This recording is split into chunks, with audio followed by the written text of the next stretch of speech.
En français s'il vous plaît, émission d'actualité roumaine et francophone. Bonsoir et bienvenue à tous, c'est Mirel Bran qui est à mes côtés ce soir, non pas le Mirel Bran que vous lisez, le Mirel Bran correspondant du journal Le Monde à Bucarest, mais l'un des fondateurs du DEX, j'espère que je le prononce bien, la plateforme online de l'interaction avec la performance roumaine. Ça j'ai cité Mirel, et j'ai envie de vous dire juste un truc, mais encore, cela mérite explication. DEX, c'est d'abord une aventure. Donc j'ai bien prononcé. C'est bien. DEX, comme DEX, dictionnaire explicatif. Sauf que DEX, le DEX qu'on a fait nous, c'est un dictionnaire à base d'idées. Donc CS au lieu de X. D-E-C-S. Oui, mais c'est le DEX français. Bon, donc je joue sur les mots. Voilà, on joue sur les mots. L'adresse est simple, decs.eu. Vous pouvez trouver cette plateforme sur Internet. Je disais bien que c'était une aventure parce que, en fait, ça me rappelle mon enfance. Quand j'étais gamin, je rêvais d'avoir un Larousse. La langue française, me faisait rêver. Peut-être expliquer le contexte. Dans la Roumanie communiste de l'époque, c'était une chose totalement, allez, on ne va pas dire impossible, mais très difficile à avoir. C'était un rêve, effectivement, pour beaucoup de Roumains.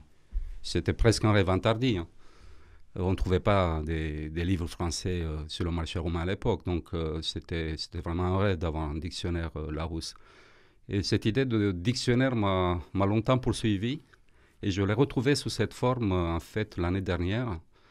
J'ai rencontré donc Șerban Georgescu et Andrei Dolobanțu, qui sont les deux fondateurs du projet DEX. Et au moment où j'ai rencontré Șerban Georgescu, je me suis dit, j'ai trouvé un type aussi fou que moi.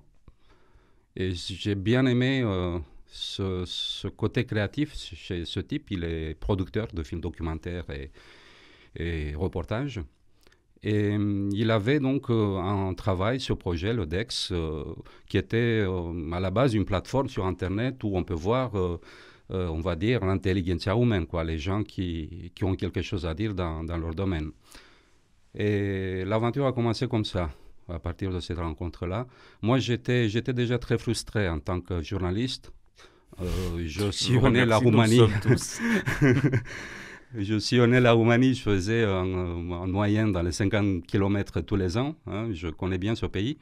Et j'ai souvent rencontré, très souvent même, des gens très intéressants, non seulement à Bucarest, mais même dans des endroits vraiment improbables, dans la Roumanie profonde, des gens qui mènent des projets très intéressants, qui ont des vies très intéressantes, qui ont des projets de vie très intéressants.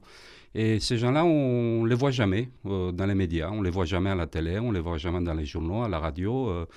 Et en même temps, on sent qu'en Roumanie, il y a un besoin de modèles, quoi.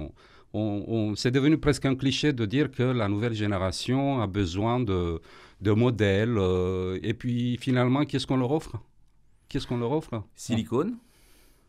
Du silicone et des billets verts ou des euros. Il suffit d'allumer, de zapper sur les chaînes télé roumaines et on est vraiment très frustré, quoi.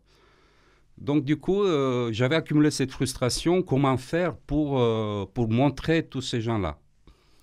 A priori, Et leur donner la parole dans l'espace public. Encore une fois, ce que vous disiez là, nous en avons parlé, on en parle tous autour de nous. Ces gens-là, qui sont très nombreux, vous l'avez dit, sont totalement invisibles et donc inaudibles dans l'espace public, dans le débat public. Tout à fait. Bon, il y a quelques vedettes, on va dire, des gens qui s'expriment assez souvent dans les médias. Malheureusement, il n'y en a pas beaucoup, des gens vraiment intéressants qui s'expriment dans les médias. Et évidemment, j'étais frustré de les voir, de les rencontrer, de savoir que j'allais jamais dire leur histoire aux autres.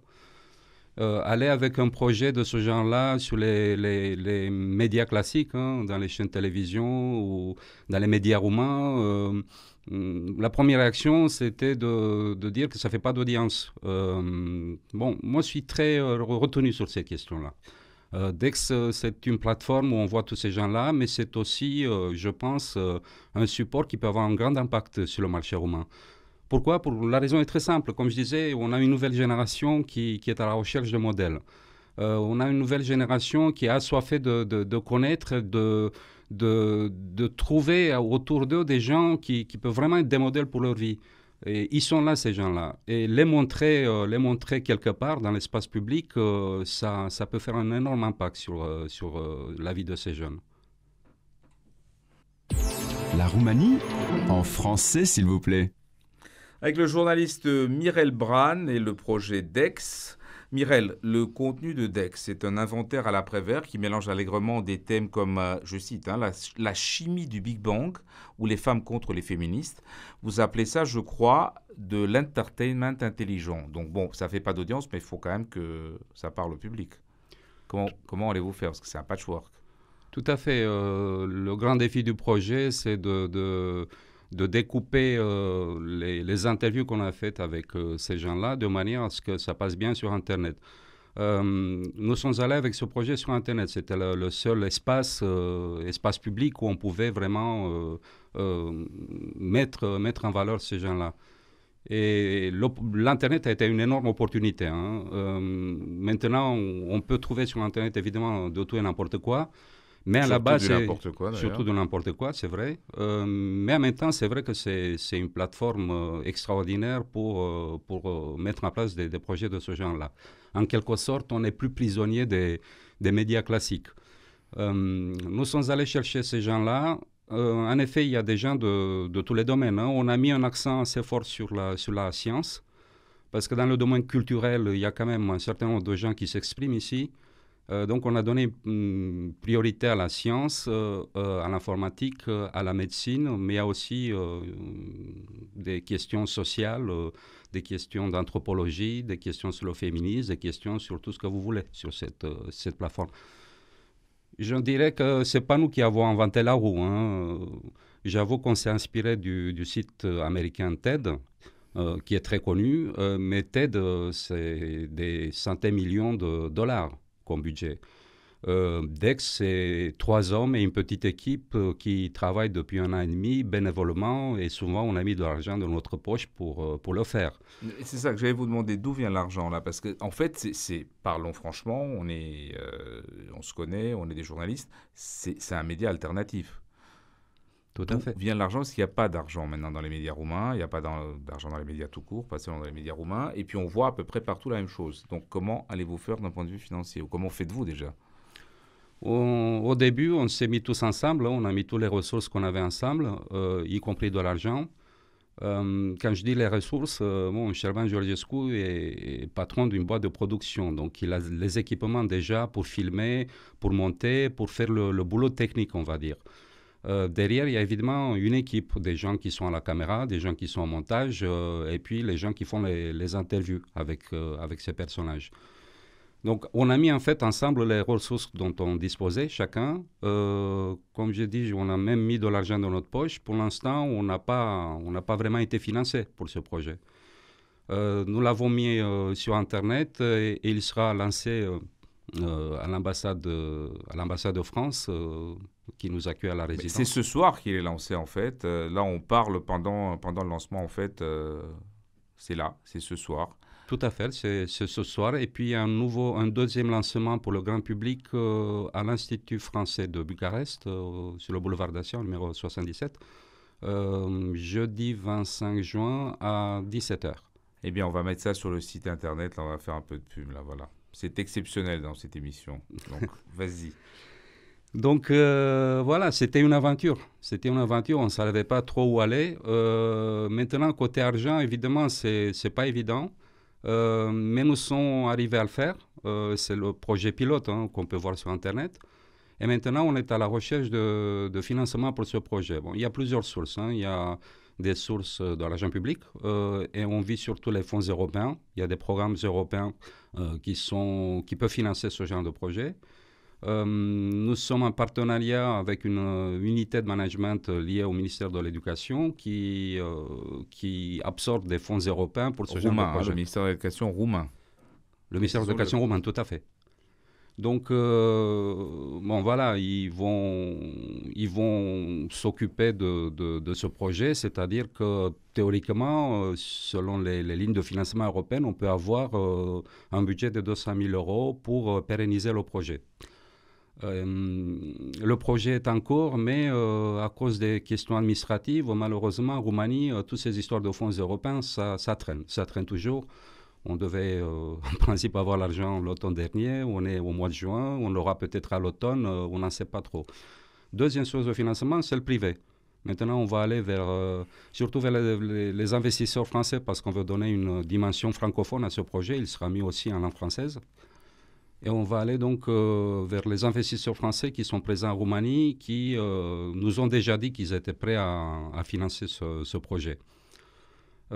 C'est important pour les investisseurs français, non seulement ici, de financer des projets de ce genre-là. Pourquoi? Parce que les étrangers qui vivent ici en Roumanie ont tous le même discours. Ils sont très frustrés comme moi au niveau de l'image de la Roumanie.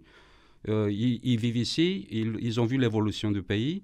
Et quand ils retournent en France ou dans leur pays, ils sont quand même assez gênés, assez frustrés de voir que tout le monde autour d'eux dit du mal de la Roumanie. La Roumanie continue d'avoir une très mauvaise image en Europe occidentale, en France surtout. Et ce genre de projet, le projet d'Aix, ça leur convient très bien parce que ça montre une autre image de la Roumanie. Hein. C'est la Roumanie qui bouge, c'est la Roumanie intéressante, c'est la Roumanie intelligente qu'on veut mettre en valeur sur ce site. Bucarest, en français s'il vous plaît. Avec Mirel Bran, l'un des acteurs du projet d'Aix et correspondant du journal Le Monde ici à Bucarest. C'est très bien Mirel, on va parler vraiment cash, comme on dit en bon français. Vive la francophonie.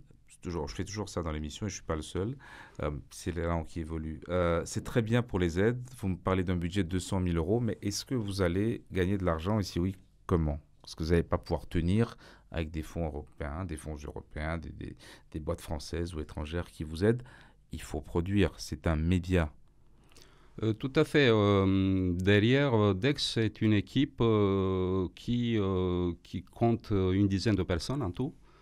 Nous, on ne compte pas gagner beaucoup d'argent avec ce projet. Ce qu'on compte, c'est mettre en place un système qui nous permettra de payer cette équipe avec des salaires décents et pérenniser le projet. Pour faire le calcul, c'est très simple, puisqu'on parle cash. On va parler cash, on va continuer. Pour pérenniser le projet, donc, il nous faut dans les 70 000 € par an pour maintenir en vie cette équipe. Et si on a donc un budget européen de 200 000 €, déjà, on a presque 3 ans de financement. Évidemment, 70 000 €, c'est pour faire fonctionner le projet à l'état où il est actuellement. Mais si on arrive à obtenir plus d'argent, évidemment, on pourra développer encore d'autres produits autour du DEX. DEX, pour nous, au Terminus, en fait, on rêve d'avoir une communauté DEX en Roumanie. Cette plateforme est destinée à faire connaître les gens intelligents et intéressants en Roumanie, mais créer aussi une communauté autour du projet. Et produire aussi, parce que j'aimerais encore une fois, on va faire le métier de journaliste, on va parler des choses concrètes. C'est très bien, les gens vont mettre des sous dans ce projet, ils vont attendre que ça produise quelque chose. Qu'est-ce qui peut les attirer ? Comment va-t-on découvrir et que va-t-on découvrir ? Le physicien génial, la féministe qui ne s'est pas trompée de combat et qui va changer les Pussy Riot contre une version roumaine du 21e siècle. Je ne dis pas que c'est mal les Pussy Riot, au contraire.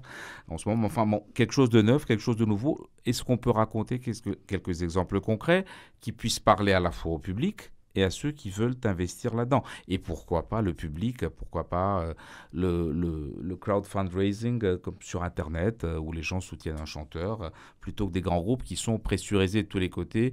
Tout le monde leur demande des sous et tu le sais aussi bien que moi, et les gens qui nous écoutent, très souvent, ils en ont un peu marre. Donc, pourquoi ne pas susciter autre chose et une vraie plateforme qui entraîne des financements publics ? C'est une question, ce n'est pas un appel à la révolution. Sur quelles idées ces gens-là peuvent se rencontrer ? C'est très simple. Si vous allez sur le DEX, vous allez voir des clips vidéo, des gens intéressants qui s'expriment sur un thème donné, dans des clips qui tiennent de 3 à 7 minutes maximum. Parce qu'on est sur Internet, donc on a fait des... C'est énorme déjà, c'est oui, ça dépend du thème qui est en discussion. Mais citons quelques exemples, si tu veux bien. Des personnalités. Exemple, vous avez entendu sûrement du laser de Magurele. Oui, très En bien. Roumanie, on aura le laser le plus fort au monde. Tout le monde a lu des articles sur cette histoire, mais est-ce que vous avez connu ou rencontré les gens qui sont derrière ce projet? Non, Parce qu'on parle du laser le plus fort au monde. Mais en fait, Le oui, plus il puissant, sera en Roumanie. pardon, Le plus plus puissant, puissant. pardon. Mais qui est derrière? Qui va faire ce laser le plus puissant au on n'a monde? pas vu de reportage, Euh. justement, dans les médias roumains, pas du tout, et quelques-uns, mais à peine en France seulement. Voilà, donc nous sommes allés voir ces gens-là, par exemple, que vous pouvez trouver maintenant sur la plateforme Dex. Ils s'expriment là-bas. Ils vous expliquent plein de choses. Mais je ne peux pas financer le laser de Magorel et c'est fait. Mais je ne sais pas, est-ce que tu as un physicien génial du côté de Yash, par exemple, qui est un gamin qui monte une start-up dont personne n'a entendu parler? On a un petit génie sur Internet. Lui, il est un peu plus connu parce qu'il a été en quelque sorte médiatisé. C'est le génie de Hackerville. On l'a surnommé comme ça. Oui. Younous Ça, Bodistanou. ça fait partie de la mauvaise réputation dont tu parlais tout à l'heure.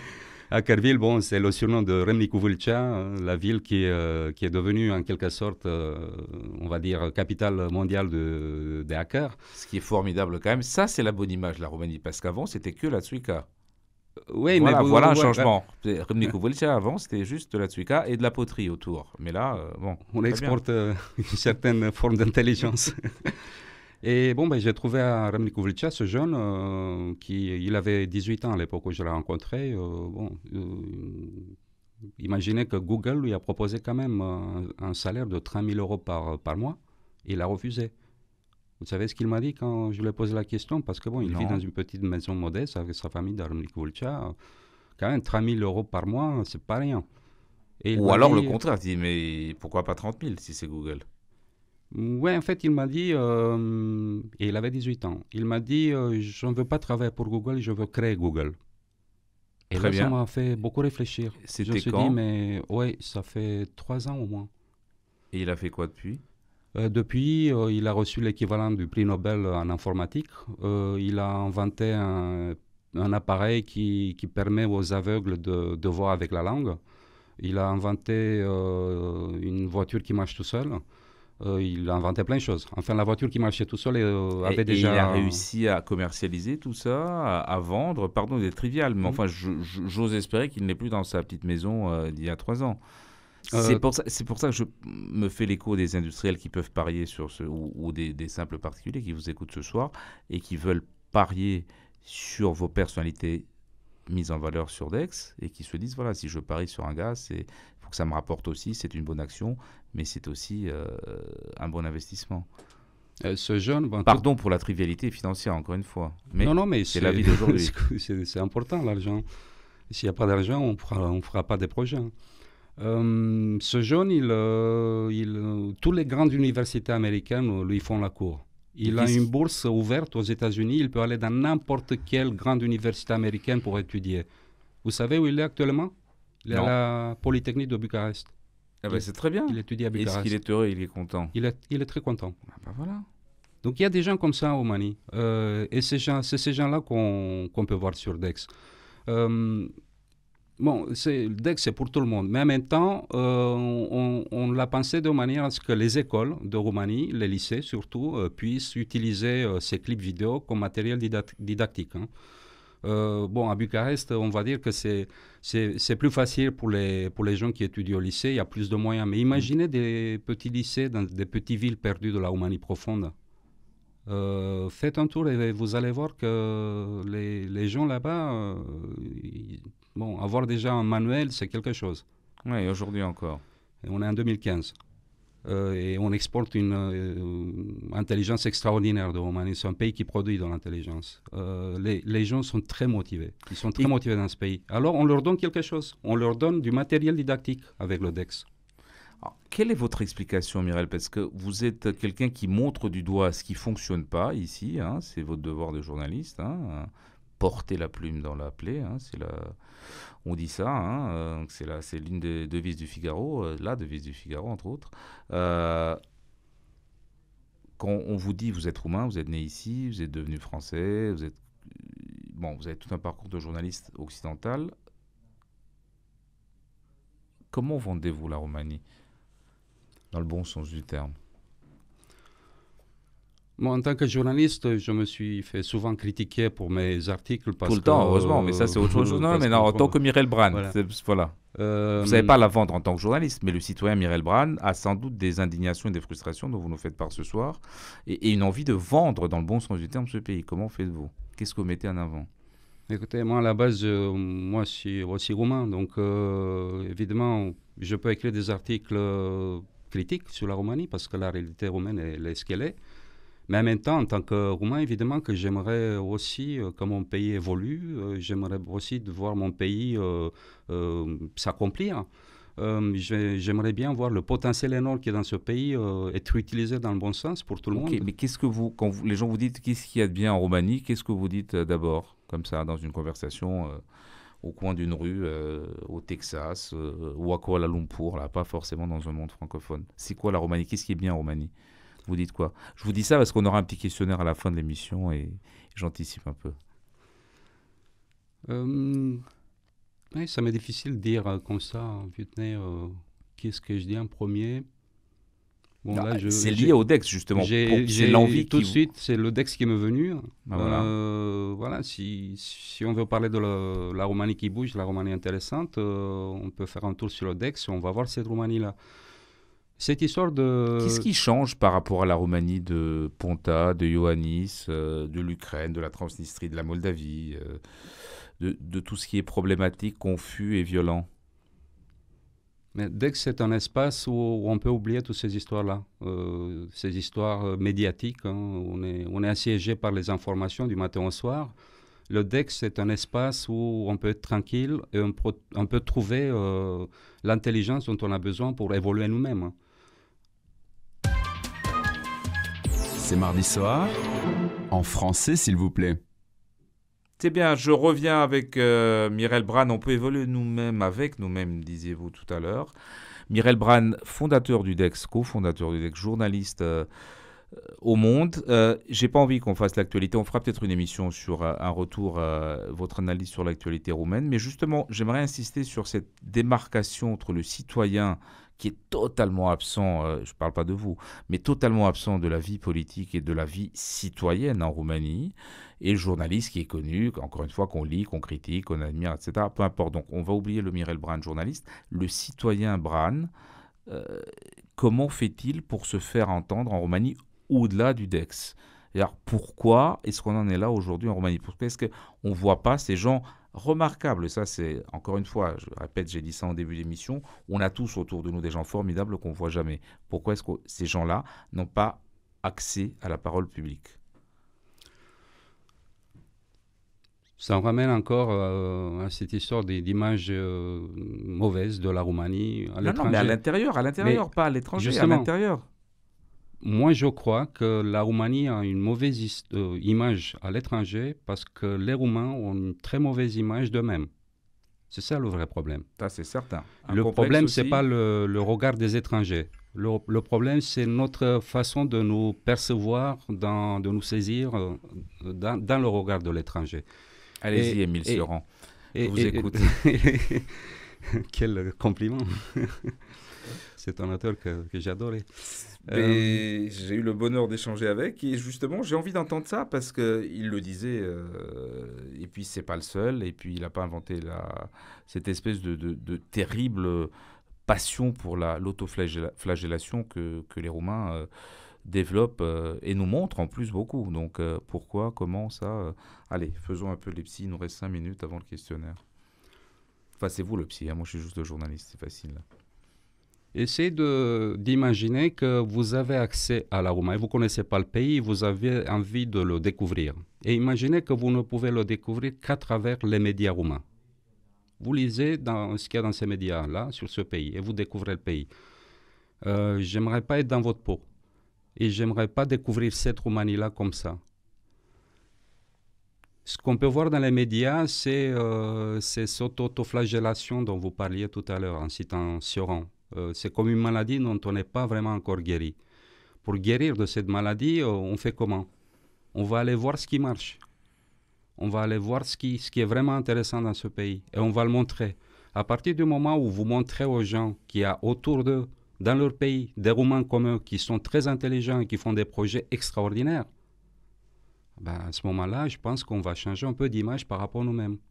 Et si nous, on change d'image par rapport à nous-mêmes, vous allez voir, ça j'en suis certain, que l'image de la Roumanie à l'étranger, elle va changer aussi. Nous sommes les premiers responsables de cette image-là.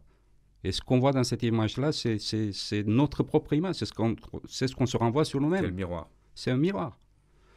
Donc le DEX, si vous voulez, puisqu'on parle de miroir, c'est le miroir de ce qu'il y a de plus intéressant dans ce pays. Enfin, on essaie. Je ne prétends pas qu'on va avoir tous les gens qui sont intéressants dans ce pays, mais on essaie de les trouver. Et puis, il y aura des gens qui ne seront pas forcément tous basés à Bucarest. Au moment où on aura les moyens, on va sillonner un peu la Roumanie à la recherche de ces gens-là. On sait qu'ils existent. C'est très bien, on vous attend pour la suite de l'histoire, parce qu'il y aura des histoires, et c'est les histoires individuelles qui nous intéressent ici. On va finir quand même si c'est légèrement biaisé, parce que vous êtes vraiment très très roumain, dans le très bon sens du terme, sur le petit questionnaire sur votre Roumanie à vous, à Dex ou pas Dex, ça on s'en fiche, c'est Mirel Bran. Quel est votre goût préféré, Mirel, dans tous les sens du terme, le goût roumain préféré? Le goût roumain préféré, ce serait le parfum de sarmalé. Attendez, là on va rentrer dans le... Moi j'appelle ça du vice. Les Moldaves plus grandes, celles de Transylvanie plus petites, je préfère les feuilles de vigne, feuilles de chou, allez, faites-moi envie s'il vous plaît, faites-nous envie, parce qu'il y en a plein, je suis sûr qu'ils salivent.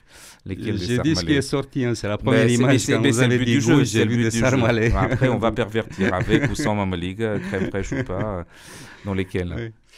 Je préfère les sarmalins faites en feuilles de chou, les petites. Transylvanie alors. En Transylvanie, oui. Et j'aime celles qui sont bien, qui fondent dans la bouche, quoi. Qu'on peut mettre des heures à attendre qu'elles se fassent dans le four. Quelle est votre couleur roumaine préférée? Je dirais que c'est plutôt le rouge. Le rouge, c'est une couleur chaude, une couleur qui est assez passionnelle, je vais dire. Et je pense que ça correspond un peu au caractère des Roumains. Ils sont assez chaleureux, passionnels, parfois même délirants dans certains aspects de leur vie. Et c'est ce qui fait souvent l'intérêt journalistique de ce pays, cette passion avec laquelle on peut vivre les choses. Souvent, un fait divers en Roumanie, ça peut faire une grande histoire. Dernière question qui alors là est super perverse parce que très subtile, et là on peut faire 3 ou 4 émissions avec ça, perverse dans le bon sens du terme, je ressouligne, mais enfin les gens commencent à nous connaître. Quelle est votre envie roumaine, Mirel Bran? Mon envie roumaine, c'est... Je veux la faire pour une fois en roumain parce qu'il y a beaucoup de Roumains qui nous écoutent. La traduction roumaine, c'est « De ce ai avea chef ». À un moment donné, il y a quelques années, je suis allé par hasard dans un village, ça s'appelle Cund, c'est entre Sighișoara et Mediaș. C'était un village, un ancien village allemand complètement isolé.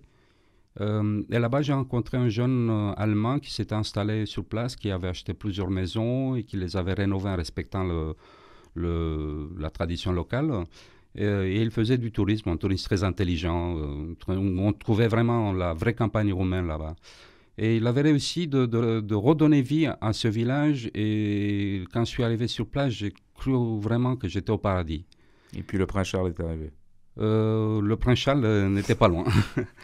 Et voilà, mon avis roumain, c'est que la Roumanie entière soit comme ça, me donne ce sentiment-là, parce que le potentiel est là. On peut vraiment vivre dans ce pays comme dans un petit paradis. Ça dépend de nous. Voilà, c'était Mirel Bran, cofondateur de la plateforme online Dex et correspondant du Monde à Bucarest. Merci de nous avoir suivis. Rendez-vous mardi prochain, 19h15, en français, s'il vous plaît, ici et seulement ici, à RFI. Très bonne soirée à tous. En français, s'il vous plaît, émission d'actualité roumaine et francophone.